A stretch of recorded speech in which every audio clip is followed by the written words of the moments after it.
حضرت سیدنا امام علی مقام کو جب بہت زیادہ کہا گیا نا تو امام حسین رضی اللہ تعالیٰ عنہ نے فرمایا چلو میں ایک کام کرتا ہوں، مسلم بن عقیل کو بھیجتا ہوں۔ حضرت علی کے بھتیجے ہیں، امام حسین رضی اللہ تعالیٰ عنہ کے چچا کے بیٹے ہیں، حضرت عقیل کے صاحبزادے مسلم بن عقیل بڑے سمجھدار آدمی تھے، معاملہ فہم تھے، بڑے جری تھے، اتنا زبردست مشورہ کم لوگ دیتے ہیں جتنا حضرت مسلم بن عقیل دیتے تھے۔ ان کو بھیجا گیا کوفے۔ اب اس میں بڑی تفصیل ہے، وہ اپنے دو بچے بھی لے گئے۔ جب وہ کوفے پہنچے نا تو کوفے پر جناب نعمان بن بشیر کی حکومت تھی، آپ گورنر تھے اور اہل بیت سے بڑی عقیدت رکھنے والے، نرم رویہ۔ عبید اللہ ابن زیاد کوفے کا گورنر نہیں تھا، یہ کسی اور علاقے کا تھا۔ جب آپ وہاں پہنچے تو نعمان بن بشیر نے دیکھا کہ حضرت مسلم بن عقیل آئے ہیں تو لوگ دوڑے ان کی بیعت کرنے، بھاگے۔ اتنے لوگ جمع ہوئے کہ ایک دن میں 17,000 آدمی نے بیعت کر لی۔ کتنے بندے جی؟ 17,000 آدمی ایک دن آیا۔ اب وہ جو امام مسلم بن عقیل کے وہاں نعرے لگانے والے تھے کہنے لگے حضور یہ پہلے دن کی کارکردگی ہے، 2-4 دن میں دیکھیے کیا ہوتا ہے۔ 2-4 دن میں کیا ہوا؟ 40,000 آدمی نے بیعت کر لی۔ اب وہ 40,000 بندہ تیار ہو گیا۔ ادھر سے جو یزید کے وفادار تھے انہوں نے خط لکھا یزید کو کہ تو نے بڑا نرم آدمی گورنر بنایا ہے اور 40,000 بندہ چلا گیا حسین کی طرف، اگر ایک دن مسلم بن عقیل اور رہے تو جو تمہارا گورنر بیٹھے ہیں نا جناب نعمان بن بشیر، ان کو گورنر ہاؤس سے نکال کے مسلم بن عقیل قبضہ کر لیں گے، تو چپ کر کے بیٹھا ہے۔ یزید بڑا تیز تھا، اس نے ایک آدمی گھوڑے پہ دوڑایا۔ عبید اللہ ابن زیاد ایک اور علاقے کا گورنر تھا پر بڑا ظالم سا بدماش تھا، بڑا سخت گیر آدمی تھا۔ اس کو کہا کہ تو پہلے ایک صوبے کا گورنر ہے، جا تجھے دوسرا صوبہ بھی دیا۔ اس طرح کار فوری طور پہ کوفے پہنچ اور جا کے مسلم بن عقیل کو گرفتار کر، جو آدمی ان کا ساتھ پھر بھی دے اسے قتل کر دے۔ اس نے کیا کیا؟ وہ آدھی رات کو آیا، منہ چھپایا، جبہ پہنا، لوگ سمجھے امام حسین آ گئے۔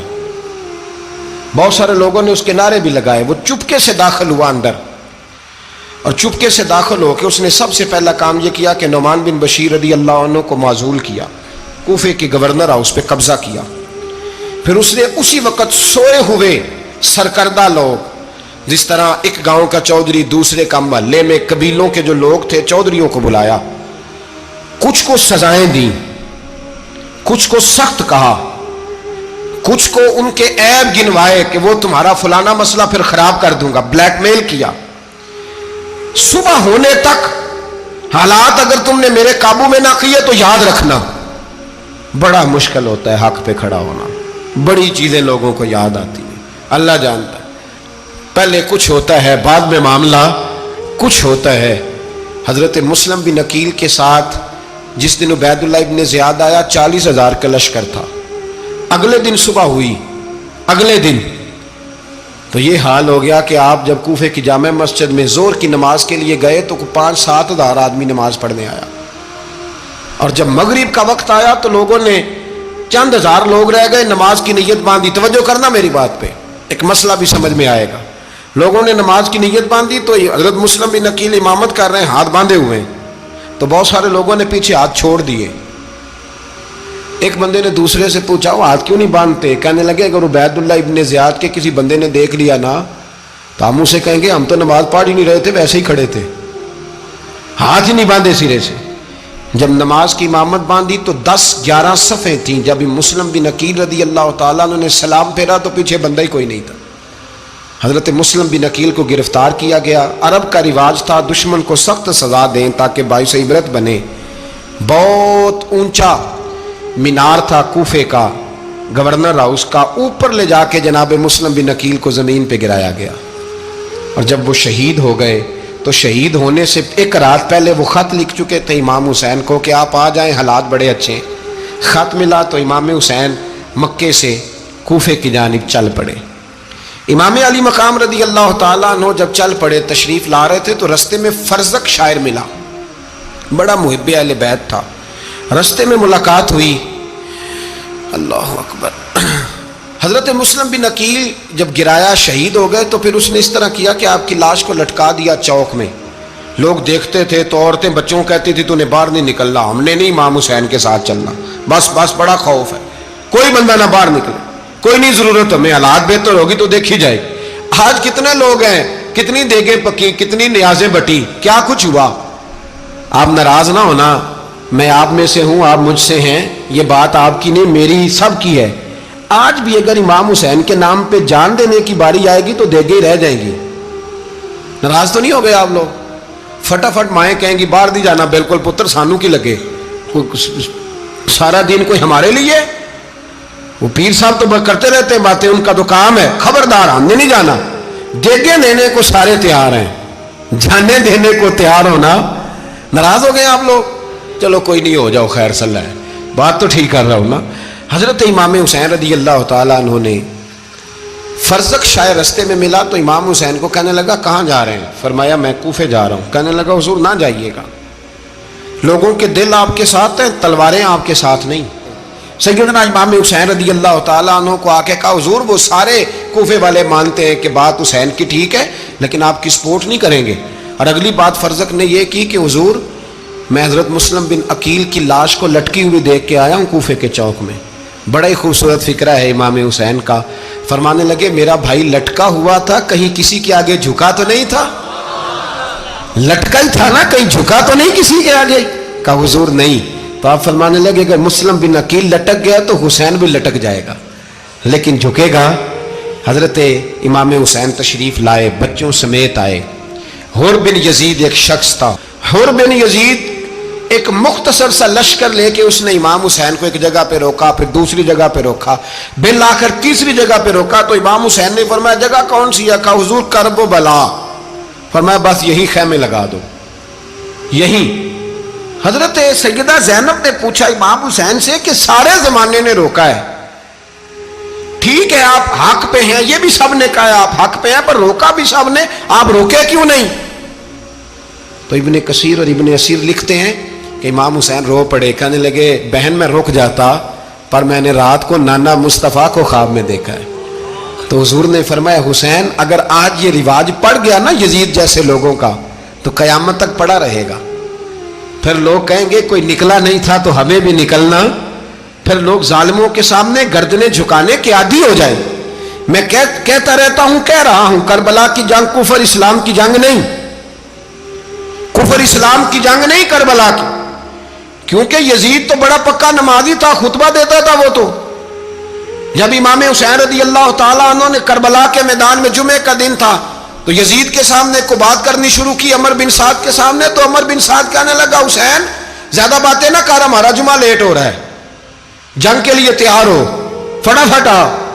اہل بیت نبوت کو قتل کریں گے اور قتل کے بعد پھر نماز پڑھیں گے اور پھر کہیں گے اللہم صلی علی محمد وعلی آل محمد, اسی نماز میں پھر درود بھی پڑھیں گے. یہ کیسا مرتبہ ہے, کیسا انداز ہے, دوستی قاتل سے بھی مقتول سے یارانہ بھی. امام حسین نے حر بن یزید امام حسین سے کہنے لگا مجھے حکم ہے آپ کو روکنے کا, آپ آگے نہیں جا سکتے. امام صاحب نے فرمایا وجہ زمین اللہ کی ہے. اس نے کہا آپ بیعت نہیں کر رہے, یزید کی حالات آپ کے حق میں درست نہیں ہیں, آپ نہیں جائیں گے. امام روک گئے. ظہر کی نماز کا وقت ہوا تو حضرت علی اکبر امام حسین کے بڑے صاحبزادے انہوں نے اذان ظہر پڑھی تو حر بن یزید کے لشکر نے امام حسین کے پیچھے نماز ادا کی. کہا بھئی تم مقابلے میں آئے ہو, نماز پیچھے پڑھتے ہو؟ کہا حضور مقابلہ تو تلواروں سے کر رہے ہیں پر ہمارا دل تو مانتا ہے نا کہ مصطفیٰ کا نواسہ بڑی شان والا ہے. حر بن یزید نے 3 نمازیں لشکر سمیت امام حسین کے پیچھے پڑھی ہیں, 3 نمازیں, ظہر اثر اور مغرب. پھر امام حسین کے سامنے شرائط پیش کی کہ آپ کو یہاں گھیر لیا گیا ہے, یہاں آپ بیعت کریں گے, یہاں جنگ کریں گے, 2 ہی باتیں. امام حسین نے فرمایا نہیں بھائی بیعت تو میں نہیں کرتا, اس کے علاوہ تم جو کہتے ہو میں کرنے کو تیار ہوں. اس نے خط لکھا, عبید اللہ ابن زیاد کو ایک بندہ دوڑایا پیچھے کوفے, چند میل پہ کوفہ تھا. کہا وہ نہیں مان رہے, کیا کرنا ہے؟ تو حسین ابن علی ہے, میں زیادہ دیر انہیں روک بھی نہیں سکتا. انہوں نے پیغام دیا حر بن یزید کو کہ کرنا کچھ بھی نہیں, ان کا پانی بند کر دو, بلیک میل کرو, کھانا پانی نہیں ملے گا, چھوٹے چھوٹے بچے ہیں, خود ہی مان جائیں گے. حضرت امام علی مقام کے بارے میں حر کے پاس جب یہ پیغام آیا تو حر کہنے لگا میری طبیعت نہیں مانتی حسین پر پانی بند کروں, دل نہیں مانتا. جب یہ لفظ کہے نا دوبارہ تو پھر